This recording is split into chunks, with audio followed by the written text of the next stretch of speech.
Hey everyone, I'm just here to give you a breakdown on different variations of finishing trim. So as you can see here, this would be a wall, okay? And in the wall's perspective, when we finish up against it, they're either going to be clear like this and the skirting boards are going to be removed, okay? So if the skirting boards are removed, well, obviously replacement of skirting board needs to happen. Essentially what will happen is the flooring itself will get laid roughly 5 millimeters away from the wall, and then a new skirting will drop on top, okay? That floor floats underneath the bottom of that skirting. So essentially it sits beautifully on top, super desirable aesthetic. If you're going for the full renovation process, that's what I recommend. And why I recommend that, because you'll be painting, you'll be stripping things, you'll be doing a renovation, for sure. We do that. Skirts come off, flooring goes in place, skirts go back on. The caveat to that is when we do put new skirting boards on, they need to be tacked up.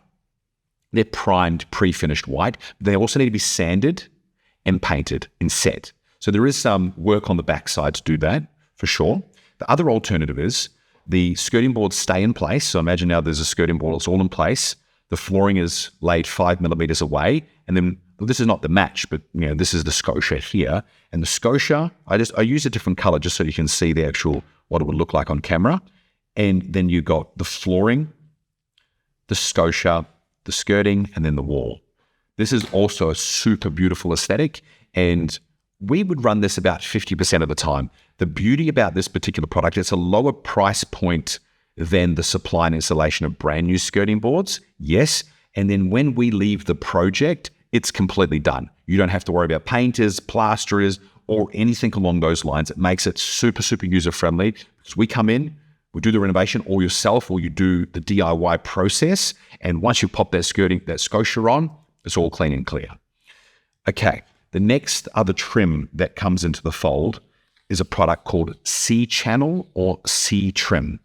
There is vinyl wrapped variations that we have or other suppliers do have, or there's an aluminium version that you can buy from Bunnings. Fantastic. I'm a big fan of the Bunnings ones because wherever you are around the country and where we supply to, you can pick up at any stage. So now imagine this is a aluminium sliding door.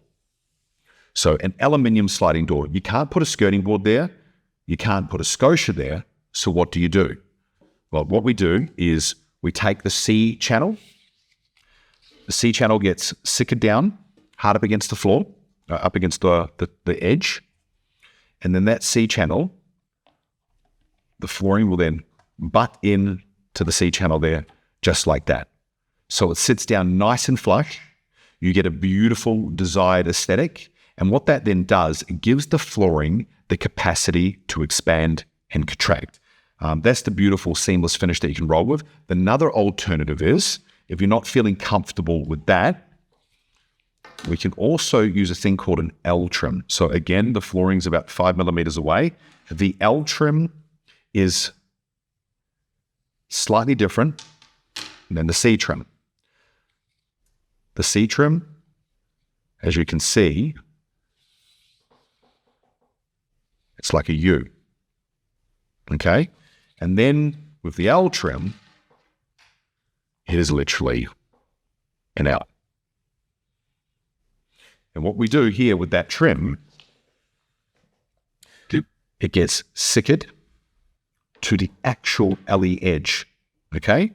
So that for a lot of DIY clientele will be much easier because essentially that edge there is sickered up against the edge of the sliding door.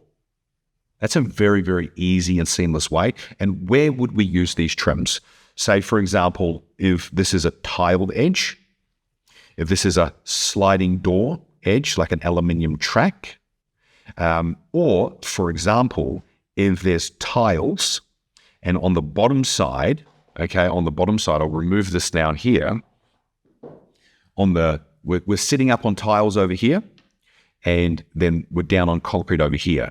So essentially the board would get laid down and this would then cap nicely over the edge of the tile and the edge of the flooring.